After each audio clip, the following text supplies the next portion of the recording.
Spine straight. Close your eyes. Take a deep breath in and exhale. Take a deep breath in and exhale. Take a deep breath in. Hold with me. Oh.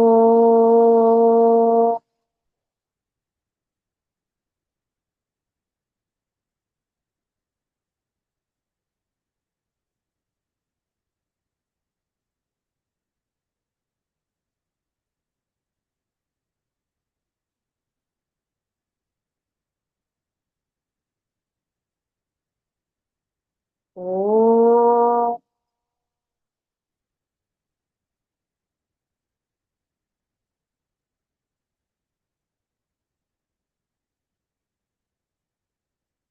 ॐ श्री गणेशाय नमः।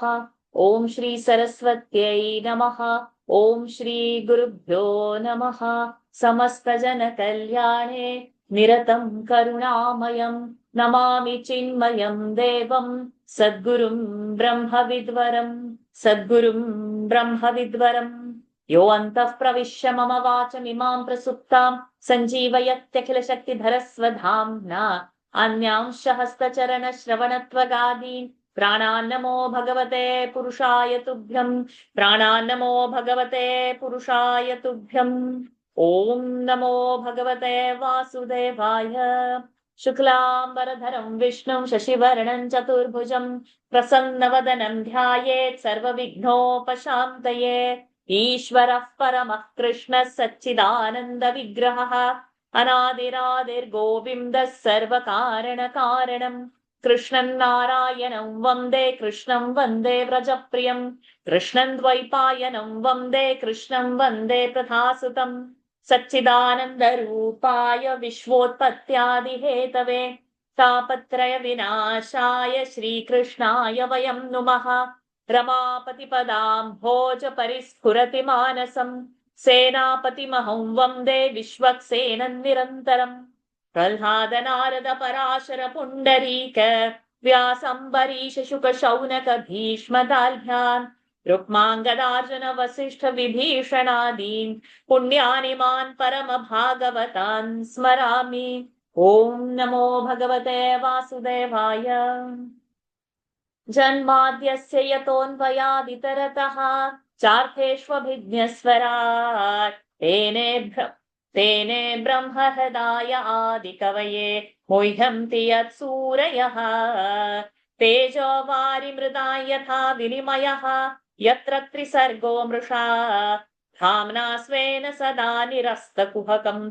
सत्यं परं धीमहि धर्मः प्रोज्झितकैतवोऽत्र परमः निर्मत्सराणां सताम् वेद्यं वास्तवमत्र वस्तु शिवदम् तापत्रयोन्मूलनम् श्रीमद्भागवते महामुनिकृते किं वा परैरीश्वरः सद्यो हृद्यवरुध्यते कृतिभिः शुश्रूषुभिस्तत्क्षणात् निगमकल्पतरोर्गलितं फलं शुकमुखादमृतद्रवसंयुतं पिबत भागवतं रसमालयम् मुहुरहो रसिका भुवि भावुकाः यं प्रव्रजन्तमनुपेतमपेतकृत्यं द्वैपायनो विरह कातर आजुहाव पुत्रेति तन्मयतयातरवोऽभिनेदुः तं सर्वभूतहृदयं मुनिमानतोऽस्मि यस्वानुभावमखिल श्रुतिसारमेकम् अध्यात्मदीपमतितीर्षतां तमोऽन्धम् संसारिणां करुणयाः पुराणगुह्यम् तं व्याससूनुमुपयामि गुरुं मुनीनाम् नारायणं नमस्कृत्य नरं चैव नरोत्तमं देवीं सरस्वतीं व्यासं ततो जयमुदीरयेत् कृष्णाय वासुदेवाय देवकीनन्दनाय च नन्दगोपकुमाराय गोविन्दाय नमो नमः नमः पङ्कजनाभाय नमः पङ्कजमालिने नमः पङ्कजनेत्राय नमस्ते पङ्कजाङ्घ्रये यस्य भगवताख्या सर्वेषां भक्तिदानृणां स एव करुणा सिन्धुः बोधितात्मा गुरुर्मम तस्मै श्री वासुदेवाय धरणीसुररूपिणे गुरुवायुपुरेशाय तुभ्यं श्री गुरवे नमः। शङ्खचक्रगदा पद्मधारिणे गुरुरूपिणे गुरुवायुपुरेशाय वासुदेवाय ते नमः। संसारसागरे मग्नं दीनं मां करुणानिधे कर्मग्राहगृहीताङ्गं मामुद्धर भवार्णवात्। श्रीमद्भागवताख्योऽयं प्रत्यक्षः कृष्ण एव हि स्वीकृतोऽसि मया नाथ मुक्त्यर्थं भवसागरे। मनोरथो मदीयोऽयं सफलः सर्वथा त्वया निर्विघ्नेनैव कर्तव्यः दासोऽहं तव केशव। शुकरूपप्रबोधज्ञ सर्वशास्त्रविशारद एतत्कथा प्रकाशेन मदज्ञानं विनाशय। पीताम्बरं करविराजितचक्रशङ्खं कौमोदकी सरसिजं करुणासमुद्रं राधासहायमतिसुन्दरमन्दहासं वातालयेशमनिशं हृदि भावयामि। वातालयेशमनिशं हृदि भावयामि। Pranams to the Lord. Pranams to all the Mahatmas in tonight's Srimad Bhagavat Mahapuran session. We'll continue from where we left. We are in chapter 3. We are in canto 3, chapter 5. We have seen pronunciations till verse number 46, but we have not read the meaning from verse number 23. So first we will read the meaning from verse number 23 until the meaning of till 46. Then I will chant those verses. And then from 47, the last few verses, 4 verses that are left, we will complete that and then go to the next chapter. So let's first start with the meaning of verse number 23, chapter 5, book 3. Before creation, this universe. All are there? Everybody got? So before creation, this universe existed in no other form than the Lord, who is the very self and the ruler of all jivas. The spirit did not appear then in the form of many, a subject and object, for it was his will that he should remain alone. He cast his eyes all around, but failed to perceive any object, for he shone all alone at that time. He felt as though he were non-existent, for all his powers lay dormant, although his consciousness was wide awake. It is this energy of all-perceiving Lord in the form of search for an object that is called Maya, which is of the nature of both cause and effect. It was with the help of this Maya, O blessed Vidura, that the Almighty Lord created this universe. When the equilibrium of the 3 gunas constituting this Maya was disturbed by the force of time, the transcendent Lord, who is spiritual in essence, placed therein as Purusha, who is his own fragment, his seed in the form of Chidabhasa, the Jeev. From this unmanifest Maya Prakriti, impelled by time, was evolved the Mahat Tattva, the principle of cosmic intelligence, which was the dispeller of did I miss something? Why this dispeller of something is missing? Was evolved the Mahat Tattva, the principle of cosmic intelligence, which, as the dispeller of darkness in the form of ignorance, is of the nature of understanding and is capable of manifesting the universe existing in itself in subtle form. Subject to Chidabhasa, Jeev, the 3 gunas constituting Maya and time, this Mahat, when it fell within the range of Lord's vision, transformed itself with the intention of creating this universe. From the Mahat Tattva, as it underwent transformation, was evolved the principle of Aham. We have actually read this.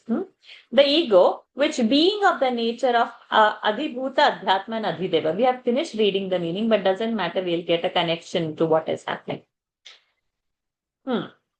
is the cause of 5 gross elements, the indriyas, the 5 senses of perception and 5 organs of action, and the mind. Ahankara, the ego, is of 3 kinds: Vaikarika, Sattvic, Taijasa, Rajasic, and Tamasic.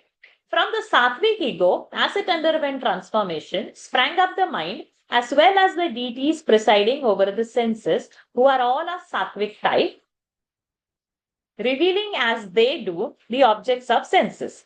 The senses of perception as well as the organs of action are evolutes of Rajasic ego alone, whereas from the Tamasic ego was evolved the source of the other subtle elements, that is sound. And this latter again is the cause of ether, which, by virtue of its all pervasiveness, serves as an illustration of the spirit from her. When ether came within the range of the Lord's vision, along with time, Maya and the Jiva, they combined to produce the sensation of touch. And this latter, as it underwent transformation, evolved the air. The most powerful air, even as it underwent transformation, combined with ether to produce the sensation of color, and from color was evolved the fire, the illuminator of the world. Fire, when it came within the range of the Lord's vision and underwent transformation, combined with air as well as with time, Maya, and the Jiva to produce water, which is an evolute of taste. Water, when it came within the sight of the all-perceiving Brahma and underwent transformation combined with fire as well as with time, Maya, and the Jiva to evolve the earth, which has odor for its special characteristic. Of the elements beginning with ether, that is ether, air, fire, water, and earth, O blessed Vidura, the later in the evolution the elements, the larger number of qualities it should be understood to possess. For every effect naturally inherits the characteristics of its cause along with its own characteristics. The deities presiding over the Mahat Tattva and other categories sharing as they do the characteristics of time, Maya and the Jiva, that is transformation, distraction, and consciousness, are rays of Lord Vishnu himself. But when they were unable to do their work of creating the universe because of their heterogeneity and lack of coordination, they prayed to the Almighty Lord with joined palms. We had read this before, but it was a good reminder because the way in this paragraph it is explained, it's very beautiful and very clear. We'll read the verses. Bhagavanekamāsedam agra atmātmanām vibhuhu atmecchānugata atma nānāmatyupalakṣanaha savā eṣa tadā drashta nāpaṣya drishyamekarat mene santamivatmanam supta shaktira supta drak Sava etasya samdrashtuhu shakti sadasadatmika maya nama mahabhaga yayedam nirmame vibhuhu kalavrityatu mayaya gunamaya madhokshajaha purushenatma bhutena viryamadhatta viryavan tato bhavan mahattatvam avyaktat kala choditat Vidyatmatmadehastham Vishwam Vyanjam Stamonudaha Sopyamsha Gunakalatma Bhagavad Drishti Gocharaha Atmanam Vyakarodatma Vishwasyasya Srukshaya Mahattatvad Vikurvanat Ahantatvam Vyajayata Karyakaranakartratma Bhutendriyamanomayaha Vaikarikastaijasascha Tamasaschetyahantriha ahantatvad vikurvanat mano vaikarikadabhut vaikarikascha ye deva arthabhivyanjanayataha taijasanindriyanyeva jnanakarmamayani cha tamaso bhuta sukshmadihi yatah khallingamatmanaha kalamayansha yogena bhagavad vikshitannabhaha Nabhasonusrutam sparsham vikurvan nirmame nilam anilopi vikurvanaha nabhasorubalanvitaha sasarjarupatan matram jyotirlokasya lochanam anilenanvitam jyotihi vikurvat paravikshitam आधत्ताम्भोरसमयम् कालमायांशयोगतः ज्योतिषाम्भोऽनुसंसृष्टम् विकुर्वद् ब्रह्म वीक्षितम् महीम् गन्धगुणामाधात् कालमायांशयोगतः भूतानान्नभादीनाम् यद्यद्भव्यावरावरम् तेषाम् परानुसंसर्गात् यथा संख्यम् गुणाम् विदुः एते देवः कलाविष्णोः कालमायांशलिङ्गिनः नानात्वात् स्वक्रियानीशाः प्रोचुः प्राञ्जलयो विभुम्. Let's do the meaning. From 38 to 46 verses, the gods said, "We bow, O Lord, to your lotus feet that relieve the agony of the suppliant, even as an umbrella affords relief from the heat of the sun, and by resorting whose souls striving men easily drive away the endless woes of earthly existence. Because living beings in this world, O Creator and the Lord of the universe, never enjoy peace of mind, stricken as they are by the threefold agony. Therefore, O Lord, do we resort to the shade of your feet, which is the abode of wisdom. We have taken shelter in your feet, which are the abode of sanctity, which the seers search for in seclusion with the help of Vedic mantras that are like birds having their nest in the lotus of your mouth, and which are the source of Ganga, the foremost of all the rivers, whose water possesses the virtue of wiping out one's sins. We resort to the footstool bearing your lotus feet, by contemplating on which, in their heart, that is being purified through the reverence and devotion in the shape of hearing and chanting the divine names and glory, etc.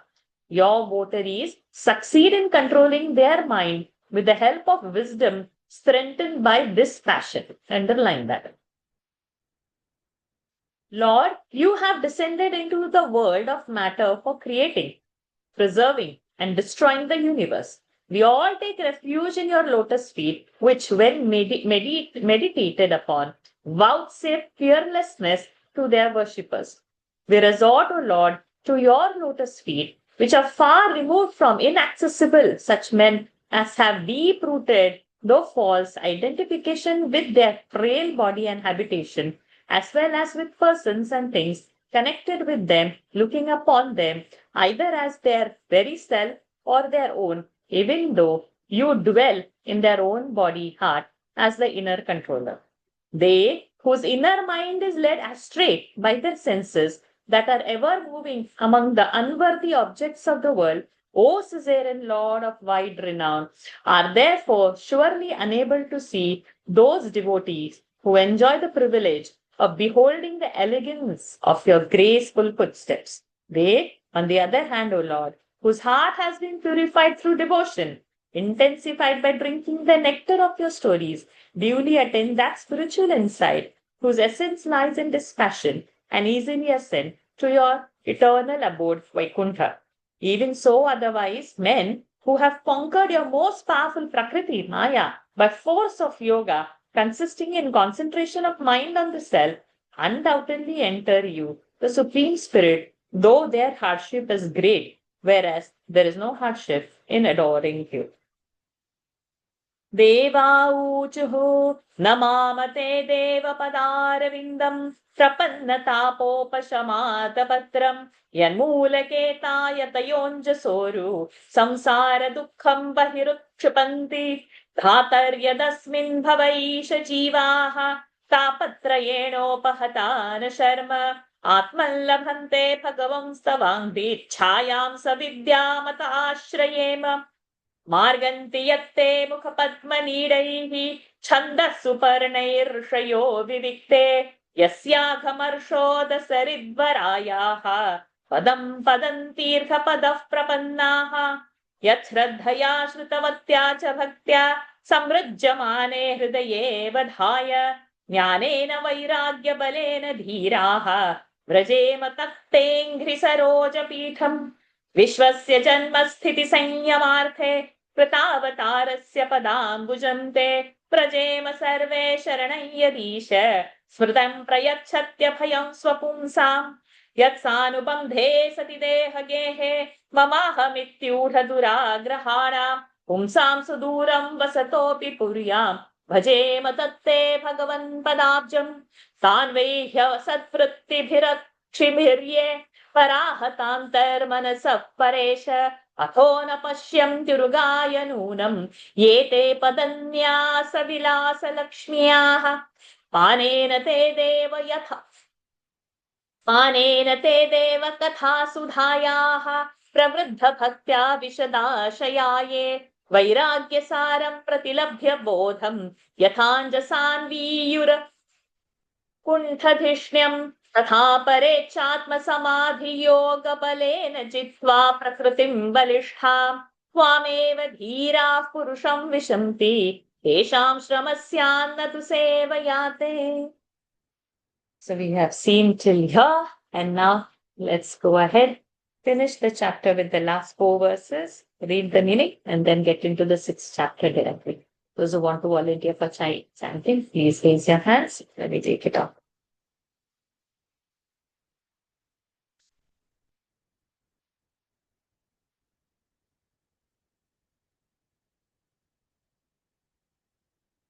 Laritama, I'll start with you. Rajeshwari ji is not coming for since past 2-3 sessions. To check.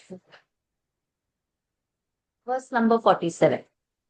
तत्ते वयं लोकसि सृक्षयाद्य तत्ते वयं लोकसि सृक्षयाद्य त्वयानुसृष्टा स्त्रिभिरात्मभिः स्म त्वयानुसृष्टा स्त्रिभिरात्मभिः स्म सर्वे वियुक्ता स्वविहारतन्त्रम् सर्वे वियुक्ता स्वविहारतन्त्रम् न शक्नुमस्तत्प्रतिहर्तवेते न शक्नुमस्तत्प्रतिहर्तवेते यावद्बलिन्ते च हरामकाले यावद्बलिन्ते जहरामकाले यथा वयं चान्नमदाम यत्र यथा वयं चान्नमदाम यत्र यथोभयेषान्त इमे हि लोकाः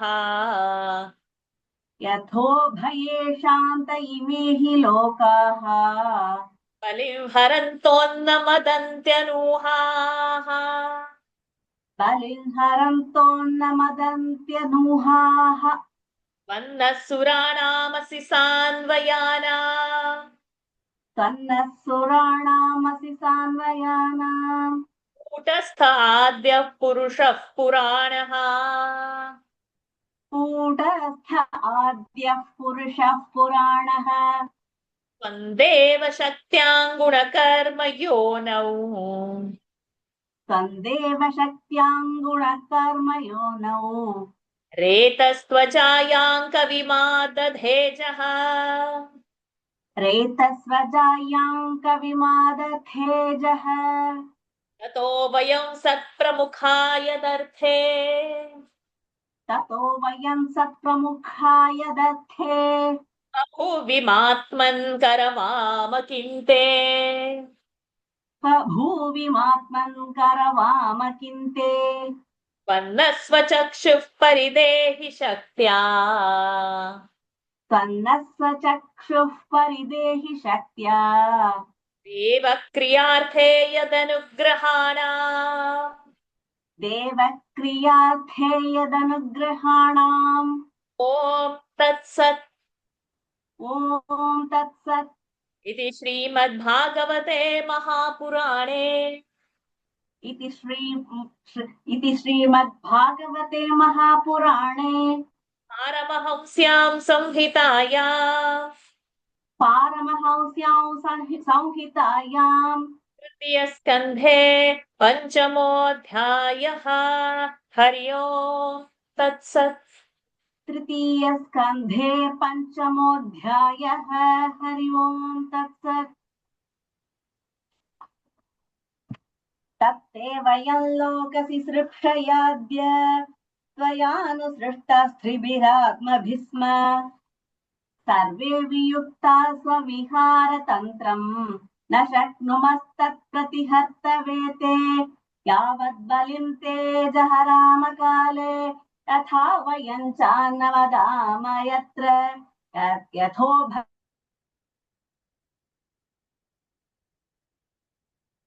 न वदन्त्यनूहाः तन्नः सुराणामसि सान्नयानाम् कूटस्थ आद्यः पुरुषः पुराणः तन्देव शक्त्यां गुणकर्मयोणौ रेतस्वजायां कविमाद धेत्तेजः रेतस्वजायां कविमादर्थेजः ततो वयं सत्प्रमुखाय दर्थे बभूविमात्मन् करवाम किन्ते सन्नस्वचक्षुः परिदेहि शक्त्या देवक्रियाथे यदनुग्रहाणाम् ॐ तत्सत् इति श्रीमद्भागवते महापुराणे पारमहंस्यां संहितायां तृतीयस्कन्धे पञ्चमोऽध्यायः हरि ओम् तत्सत्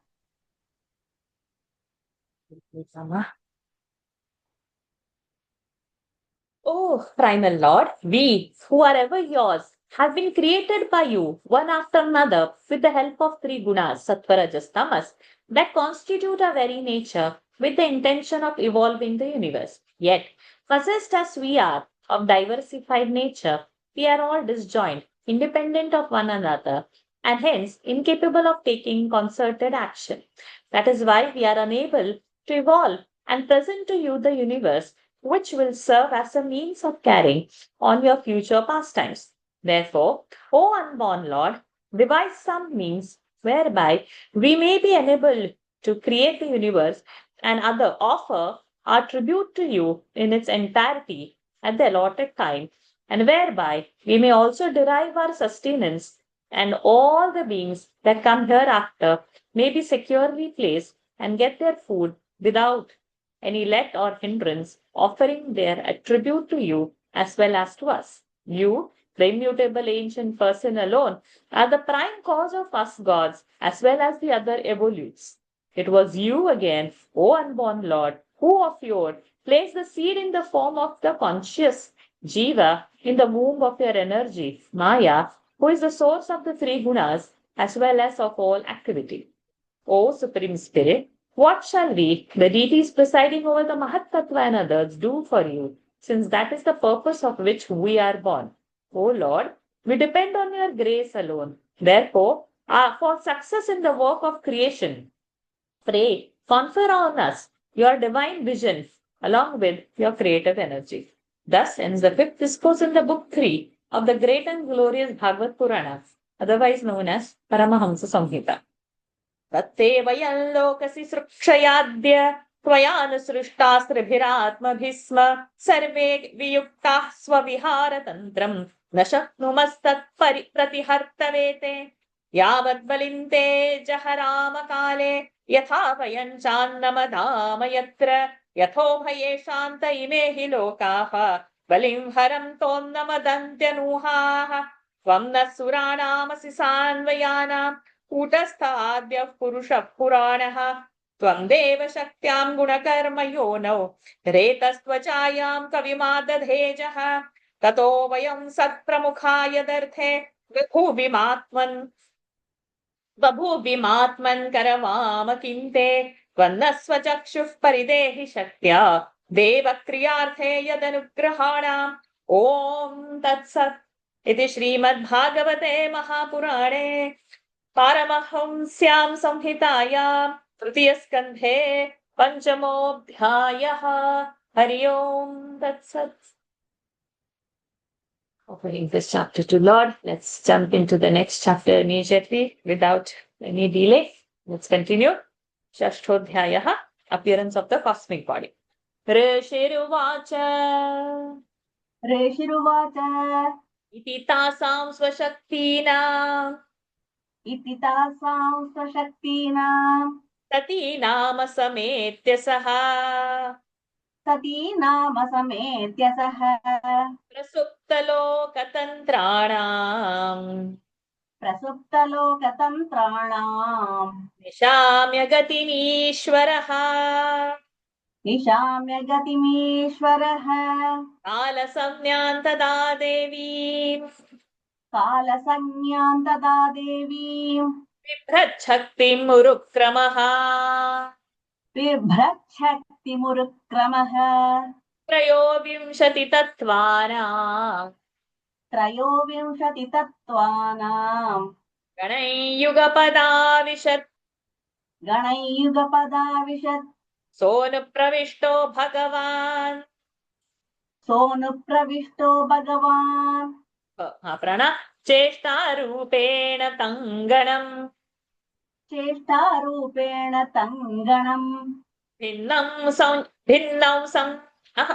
भिन्नौ संयोजयामास भिन्नौ संयोजयामास सुप्तं कर्म प्रबोधयन् सुप्तं कर्म प्रबोधयन् प्रबुद्धकर्मा दैवेन प्रबुद्धकर्मा दैवेन त्रयोविंशतिको गणः त्रयोविंशतिको गणः प्रेरितो जनयत् स्वाभिः प्रेरितो जनयत् स्वाभिः मात्राभिरधिपूरुषम् मात्राभिरधिपूरुषम् परेण विशता स्वस्मिन् परेण विशता स्वस्मिन् मात्रया विश्वसृग्गणः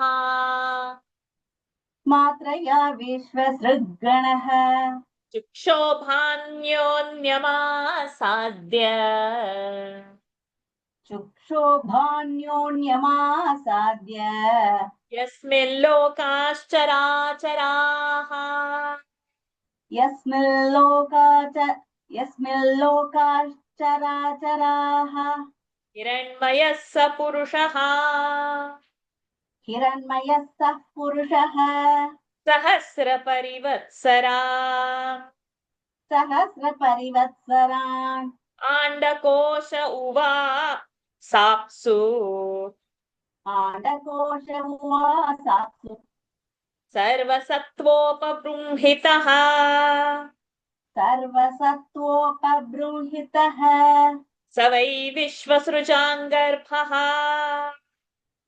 स वै विश्वसृजाङ्गर्भः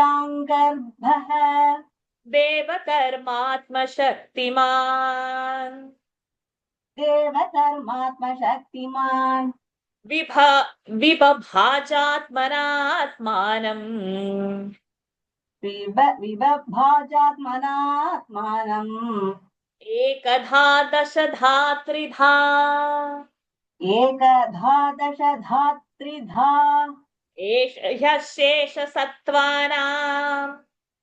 एष ह्यशेषसत्त्वानाम् आत्मांशः परमात्मनः आत्मांशः परमात्मनः आद्योऽवतारो यत्रासौ आद्योऽवतारो यत्रासौ भूतग्रामो विभाव्यते भूतग्रामो विभाव्यते साध्यात्मः साधिदैवश्च साध्यात्मः साधिदैवश्च साधिभूत इति त्रिधा साधिभूत इति त्रिधा विराट् प्राणो दशविधः विराट् प्राणो दशविधः एकधा हृदयेन च एकधा हृदयेन च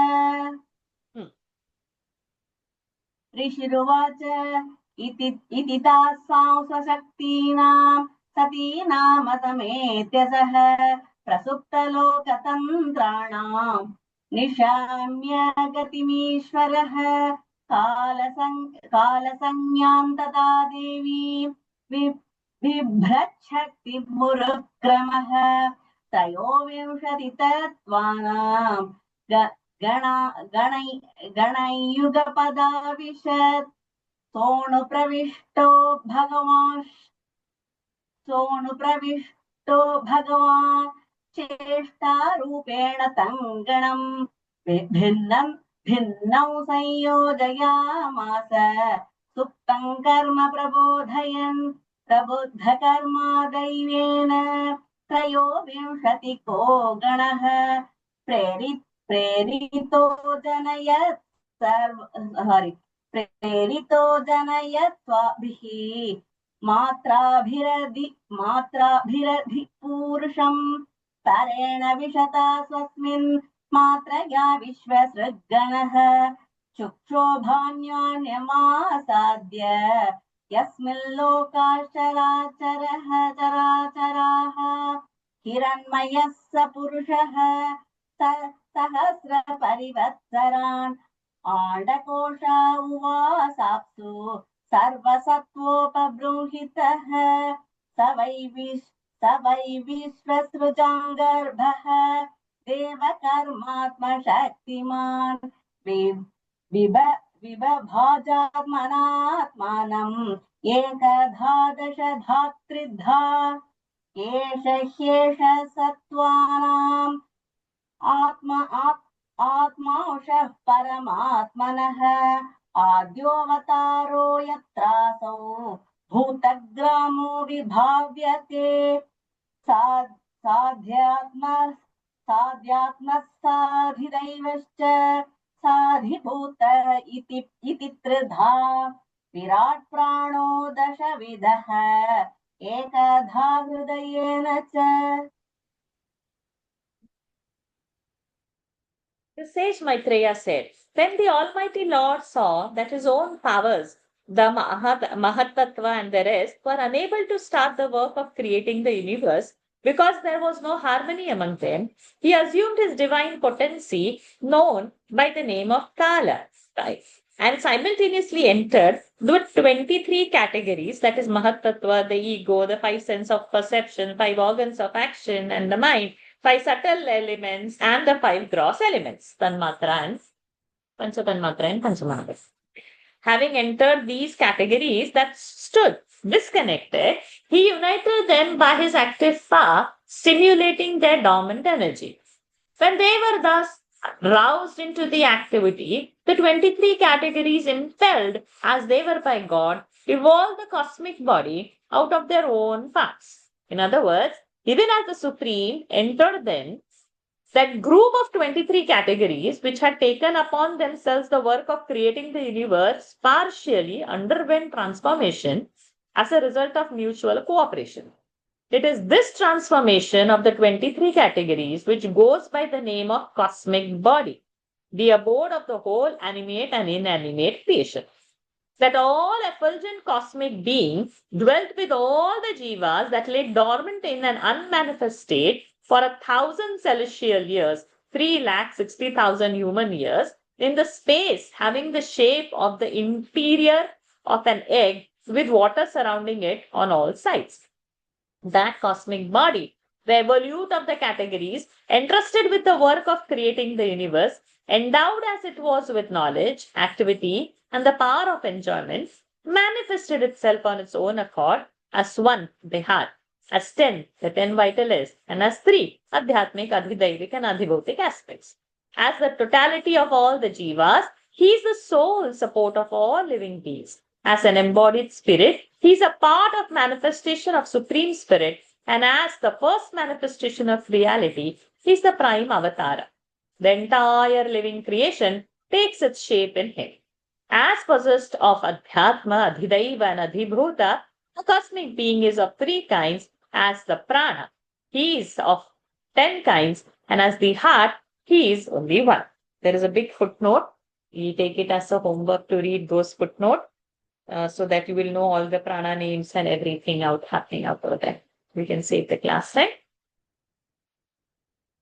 ऋषिरुवाच इति तासां स्वशक्तीनां सतीनामसमेत्य सः प्रसुप्तलोकतन्त्राणां निशाम्य गतिमीश्वरः कालसंज्ञां तदा देवीं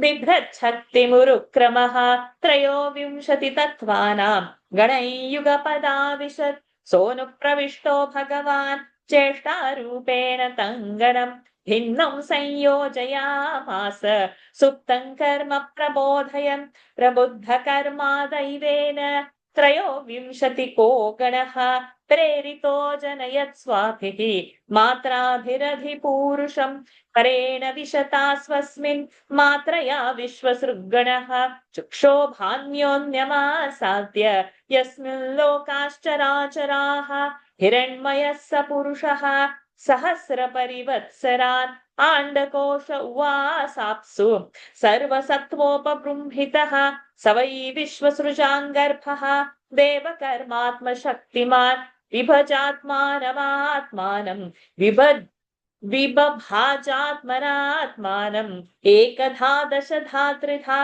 एष ह्यशेषसत्त्वानाम् आत्मांशः परमात्मनः आद्योऽवतारो यत्रासौ भूतग्रामो विभाव्यते साध्यात्मः साधिदैवश्च साधिभूत इति त्रिधा विराट् प्राणो दशविधः एकधा हृदयेन च.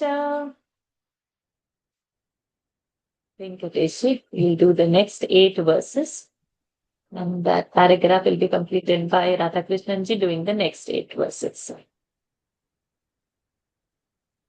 Smaran Vishwasrujameeshah स्मरन् विश्वसृजामीशः Vijñapitammadhokshajah विज्ञापितमद्धोक्षजः Virajamatapatsvena विराजमतपत्स्वेन Tapatsvena Virajamatapatsvenam Svena Viraj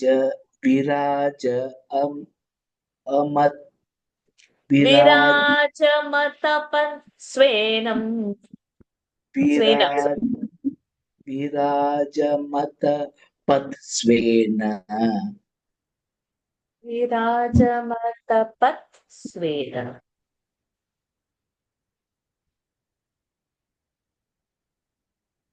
Do I repeat it again? Yeah. विराजमतपत्स्वेन What we were separating, don't separate pat.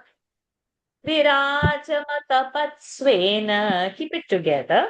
Patsvena.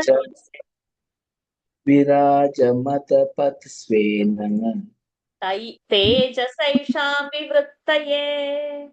तेजसैषा विवृत्तये अथ तस्याभितप्तस्य अथ तस्याभितप्तस्य विचायतनानिह कति चायतनानिह निरभिद्यन्त देवानाम् निरभिद्यन्त देवानां तानि मे गदतः शृणु तानि मे गदतः शृणु तस्याग्निरास्यं निर्भिन्नम् तस्याग्निरास्यं निर्भिन्नं लोकपालो विशत्पदम् लोकपालो विशत्पदम् वाचा स्वांशेन वक्तव्यम् वाचा स्वांशेन वक्तव्यम् यासौ प्रतिपद्यते यासौ प्रतिपद्यते निर्भिन्नन्तालुवरुणः निर्भिन्नन्तालु वरुणः लोकपालो विशद्धरेः लोकपालो लोकपालो विशद्धरेः जिह्वयांशेन च रसम् शेनश्च रसम् ययासौ प्रतिपद्यते यासौ प्रतिपद्यते निर्भिन्ने अश्विनौ नासे निर्भिन्ने अश्विनौ नासे विष्णोराविशतां पदम् विशतां पदम् घ्राणेनांशेन गन्धस्य शेन गन्धस्य प्रतिपत्तिर्यतो भवेत् प्रतिपत्तिर्यतो भवेत् निर्भिन्ने अक्षिणी त्वष्टा निर्भिन्ने अश्विनी त्वष्टा अक्षिणी. Did you say Ashwini? अक्षिणी अक्षिणी, yeah, correct. लोकपालो विशद्विभोः कपालो विशद्विभोः चक्षुषांशेन रूपाणाम् क्षुषाशेन रूपाणाम् प्रतिपत्तिर्यतो भवेत् प्रतिपत्तिर्यतो भवेत् निर्भिन्नान्यस्य चर्माणि निर्भिन्नान्यस्य चर्माणि लोकपालो निलो विशत् लोकपालो निलो विशत् प्राणेनांशेन संस्पर्शम् प्राणेनांशेन संस्पर्शम् येनासौ प्रतिपद्यते येनासौ प्रतिपद्यते अर्णावस्य विनिर्भिन्नौ कर्णावस्य विनिर्भिन्नौ तिष्ण्यौ स्वं विविशुर्दिशः तिष्णौ स्वं विविशुर्दिशः श्रोत्रेणांशेन शब्दस्य प्रेणांशेन शब्दस्य सिद्धिं प्रपद्यते येन प्रपद्यते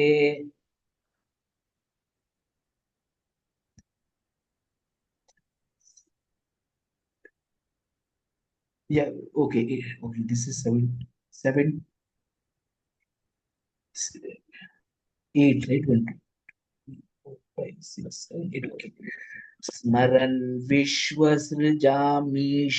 मीशः विज्ञापितमद्भोक्षजः विराजमत तेजसैषा विवृत्तये अथ तस्याभितप्तस्य कति चायत नानिह निरभिद्यन्त देवानां तानि मे गततः शृणु तस्याग्निर्रास्यं निर्भिन्नं लोकपालो विशत्पदं वाचा स्वांशेन वक्तव्यं ययासौ प्रतिपद्यते निर्भिन्नं वरुणः लोकपालो विशद्धरेः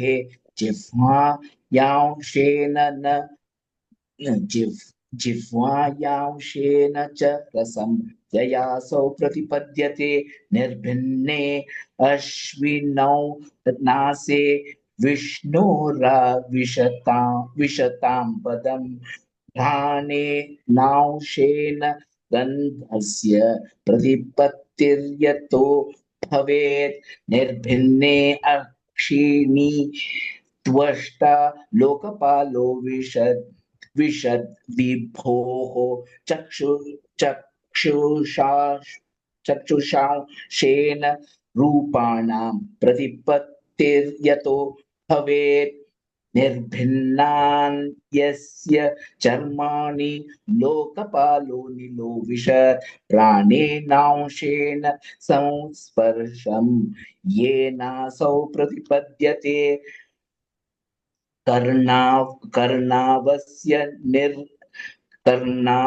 कर्णावस्य विनिर्भिन्नौ तिष्णौ स्वं विविशुर्दिशः श्रोत्रेणांशेन शब्दस्य सिद्धिं येन प्रपद्यते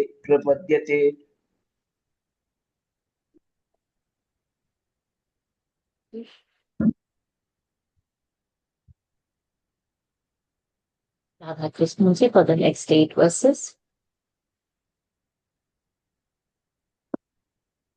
त्वचमस्य विनिर्भिन्नाम् त्वचमस्य विनिर्भिन्नाम् विविशुर्धिष्ण्यमोषधीः विविशुर्दिष्ण्यमोषधीः अंशेन रोमभिः कण्डूम् अंशेन रोमभिः कण्डूम् यैरसौ प्रतिपद्यते यैरसौ प्रतिपद्यते मेढ्रन्तस्य विनिर्भिन्नम् Is it मेढ्रम् or मेढम्? मेढ्रम् मेढ्रं तस्य विनिर्भिन्नम् स्वधिष्ण्यङ्क उपाविशत् स्वधिष्ण्यङ्क उपाविशत् रेतसंशेन येनासौ औ एण्डिङ्ग् रेतसंशेन येनासौ आनन्दं प्रतिपद्यते आनन्दं प्रतिपद्यते गुदं पुंसो विनिर्भिन्नम् गुदं पुंसो विनिर्भिन्नम् मित्रो लोकेशाविशत् मित्रो लोकेश आविशत् पायुनांशेन येनासौ पायुनांशेन येनासौ विसर्गं प्रतिपद्यते विसर्गं प्रतिपद्यते हस्तावस्य विनिर्भिन्नौ औ एण्डिङ्ग् हस्तावस्य विनिर्भिन्नौ इन्द्रस्वर्पतिराविशत् इन्द्रस्वर्पदिराविशत् वेरि गुड् वार्तयांशेन पुरुषः वार्तयांशेन पुरुषः यया वृत्तिं प्रपद्यते यया वृत्तिं प्रपद्यते पादावस्य विनिर्भिन्नौ पादावस्य विनिर्भिन्नौ भिन्नौ डबल् न औ लोकेशो विष्णुराविशत् लोकेशो विष्णुराविशत् गत्या स्वांशेन पुरुषः गत्या स्वांशेन पुरुषः यया प्राप्यं प्रपद्यते यया प्राप्यं प्रपद्यते बुद्धिं चास्य विनिर्भिन्ना बुद्धिं चास्य विनिर्भिन्नाम् वागीशोधिष्ण्यमाविशत् वागीशोधिष्ण्यमाविशत् बोधेनांशेन बोद्धव्यप्रतिपत्तिर्यतो भवेत् बोधेनांशेन ओ बोद्धव्यप्रतिपत्तिर् अल्पप्राण बो बोधेनांशेन बोद्धव्यप्रतिपत्तिर्यतो भवेत् वेरि गुड् हृदयं चास्य निर्भिन्नम् हृदयं चास्य निर्भिन्नम् चन्द्रमाधिष्ण्यमाविशत् चन्द्रमाधिष्ण्यमाविशत् मनसांशेन येनासौ मनसांशेन येनासौ विक्रियां प्रतिपद्यते विक्रियां प्रतिपद्यते आत्मानं चास्य निर्भिन्नम् आत्मानं चास्य निर्भिन्नम् अभिमानो विशत्पदम् अभिमानो विशत्पदम् कर्मणांशेन येनासौ कर्मणांशेन येनासौ कर्तव्यं प्रतिपद्यते कर्तव्यं प्रतिपद्यते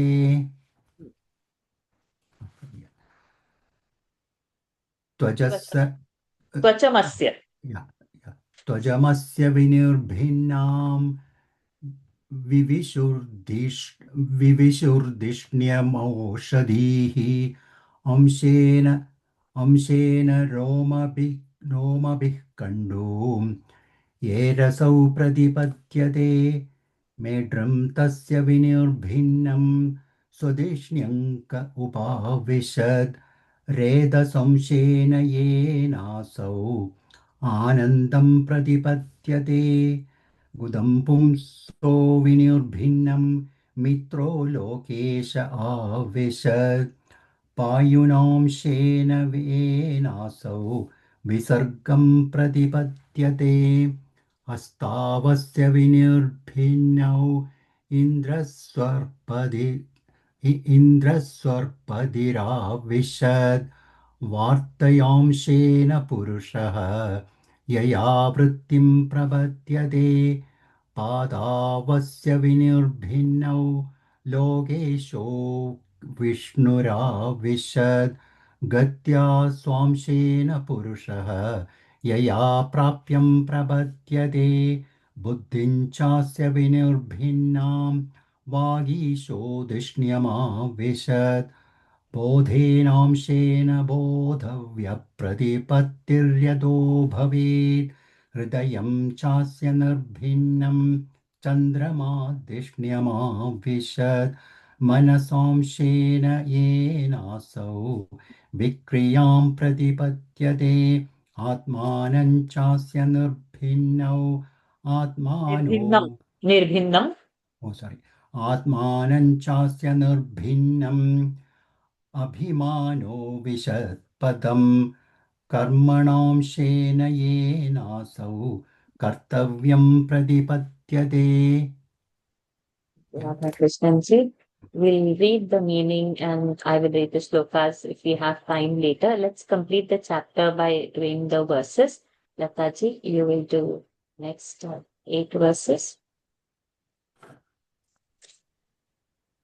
सत्त्वञ्चास्य विनिर्भिन्नम् सत्त्वञ्चास्य विनिर्भिन्नम् महान्धिष्ण्यमुपाविशत् महान्धिष्ण्यमुपाविशत् चित्तेनांशेन येनासौ चित्तेनांशेन येनासौ विज्ञानं प्रतिपद्यते विज्ञानं प्रतिपद्यते शीर्ष्णोऽस्य द्यौर्धरापद्भ्याम् शीर्ष्णोऽस्य द्यौर्धरापद्भ्याम् खन्नाभेरुदपद्यत खन्नाभेरुदपद्यत गुणानां वृत्तयो ह्येषु गुणानां वृत्तयो येषु प्रतीयन्ते सुरादयः प्रतीयन्ते सुरादयः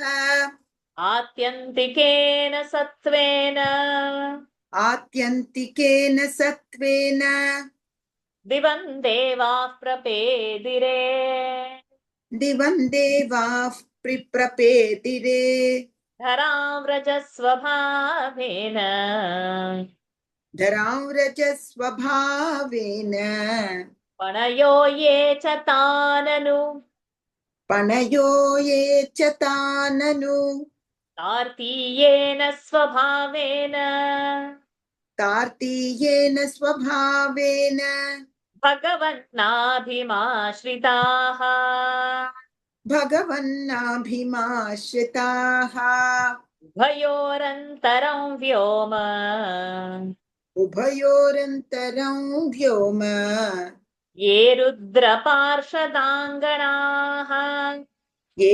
रुद्रपार्षदाङ्गणाः मुखतो वर्तत ब्रह्म मुखतो वर्तत ब्रह्म पुरुषस्य कुरुद्वः पुरुषस्य कुरुद्वः यस्तून्मुखत्वाद्वर्णानाम् यस्तून्मुखत्वाद्वर्णानाम् मुख्यो भूद्ब्राह्मणो गुरुः मुख्यो भूत् ब्राह्मणो गुरुः. Lataji, you do these 5 verses only. I have counted one less because we have Yeah. Srihariji and Nikhila ji Yeah, together. okay, no problem.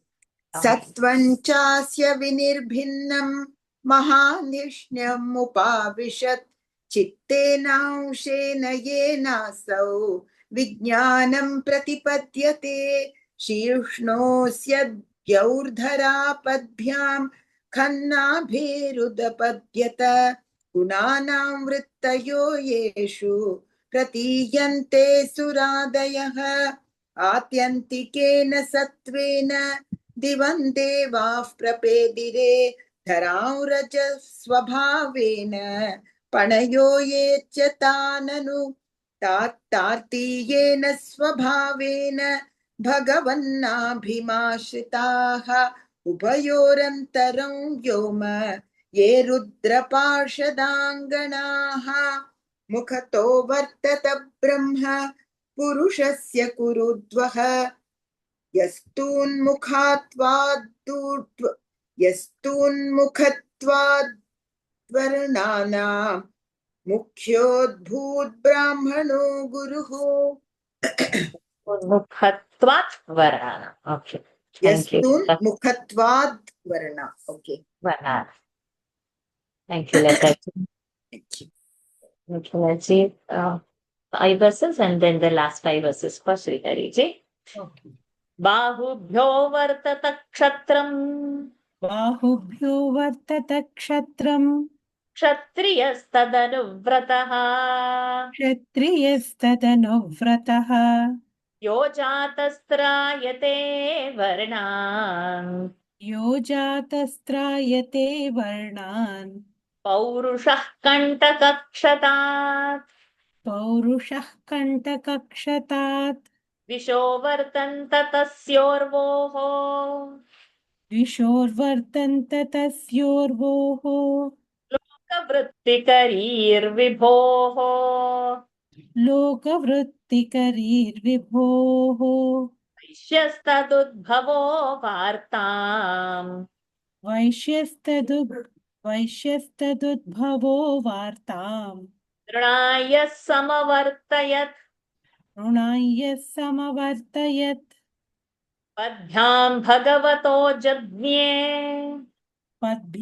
पद्भ्यां भगवतो जज्ञे शुश्रूषा धर्मसिद्धये शुश्रूषा धर्मसिद्धये तस्याञ्जातः पुरा शूद्रः तस्याञ्जातः पुरा शूद्रः यद्वृत्त्या तुष्यते हरिः यद्वृत्त्या तुष्यते हरिः एते वर्णा स्वधर्मेण एते वर्णा स्वधर्मेण यजन्ति स्वगुरुं हरिम् यजन्ति स्वगुरुं हरिम् श्रद्धयात्मविशुद्ध्यर्थम् श्रद्धयात्मविशुद्ध्यर्थम् यज्जा महाप्राण श्रद्धयात्मविशुद्ध्यर्थम् यज्जाताः सह वृत्तिभिः यज्जाता सह वृत्तिभिः एतक्षत्तर्भगवतः एतक्षत्तर्भगवतः दैवकर्मात्मरूपिणः दैवकर्मात्मरूपिणः अश्रद्धध्यादुपाकर्तुम् अश्रद्धध्यादुपाकर्तुम् योगमाया बलोदयम् योगमाया बलोदयम् बाहुभ्यो वर्तत क्षत्रम् क्षत्रियस्तदनुव्रतः यो जातस्त्रायते वर्णान् पौरुषः कण्टकक्षतात् विशो वर्तन्त तस्योर्वोः लोकवृत्तिर्करीर्विभोः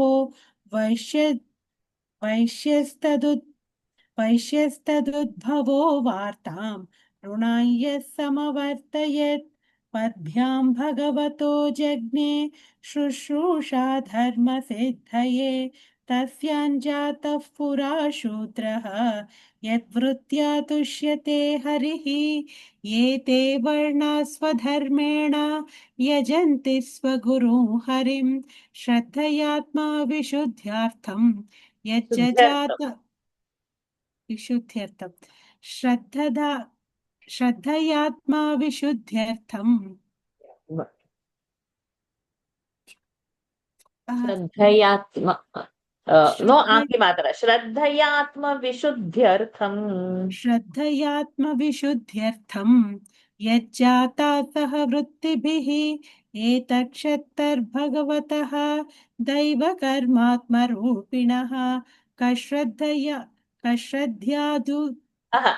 कश्रद्धध्यादुपा कश्रद्धध्यादुपाकर्तुं योगमाया बलोदयम् Yes.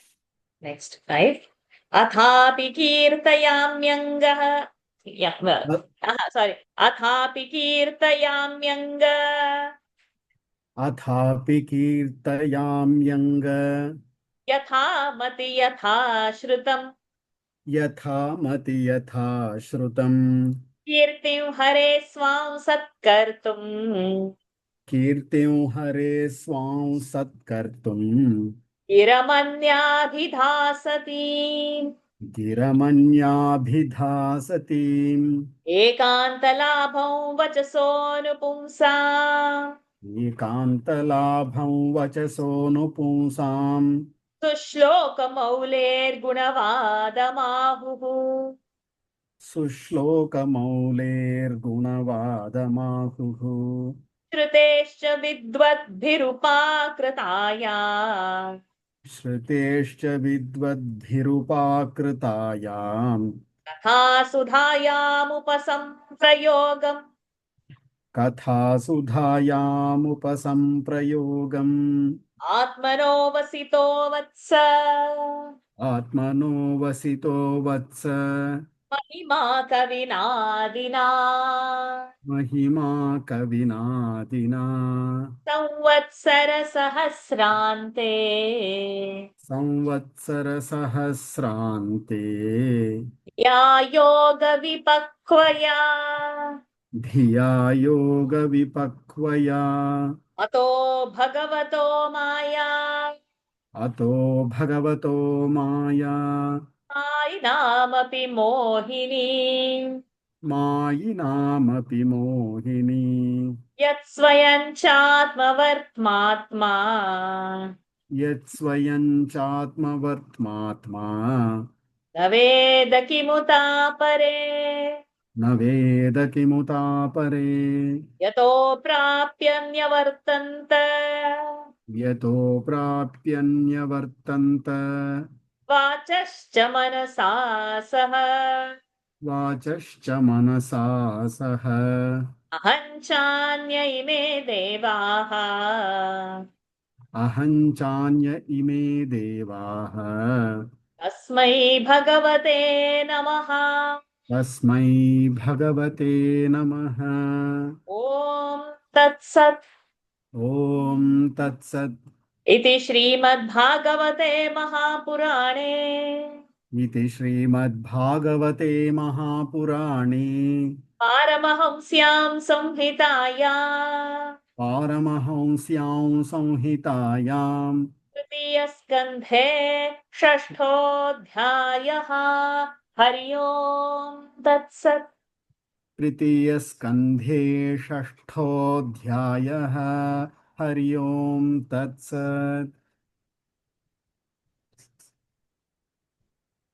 अथापि कीर्तयाम्यङ्ग यथा मति यथा श्रुतम् कीर्तिं हरे स्वां सत्कर्तुम् गिरमन्याभिधासतीम् एकान्तलाभं वचसोऽनुपुंसाम् सुश्लोकमौलेर्गुणवादमाहुः श्रुतेश्च विद्वद्भिरुपाकृतायाम् कथासुधायामुपसम्प्रयोगम् आत्मनो वसितो वत्स महिमा कविनादिना संवत्सरसहस्रान्ते धिया योगविपक्वया अतो भगवतो माया मायिनामपि मोहिनी यत्स्वयं चात्मवर्त्मात्मा न वेद किमुता परे यतो प्राप्यन्यवर्तन्त वाचश्च मनसा सह अहं चान्य इमे देवाः तस्मै भगवते नमः। ॐ तत्सत् इति श्रीमद्भागवते महापुराणे पारमहंस्यां संहितायां तृतीयस्कन्धे षष्ठोऽध्यायः। हरि ओम् तत्सत्। Thank you, Shri Guruji, Mukhlaji. We'll end the session because daily Gita has to start at its time. Next week, we'll complete the meaning and then enter into the next chapter. Om Purnamadah Purnamidam Purnat Purnamudachyate Purnasya Purnamadaya Purnamevavashishyate. Om Shanti Shanti Shanti. Harihi Om Shri Gurubhyo Namaha. Harihi Om Shri Krishnarpanamastu. Hari Om everyone. Thank you for joining. Next week, we don't have class. We'll have this in the following week because next week we have the revision of Canto 2. So what you do is don't keep this much gap. Read the meaning, read so that it will end and have a completion in your mind. In the class, we will read after 2 weeks session. Next week, it is a Canto 2. It's been a prolonged thing, so we can't change that. So let's finish the chapter, Canto 2's summary. So this will come only after 2 weeks. So don't keep it pending in the mind. Let it end in the mind. Read this much and then we do it in the class. Thank you everyone for joining. Hari Om. Thank you. Hari Om. Hari.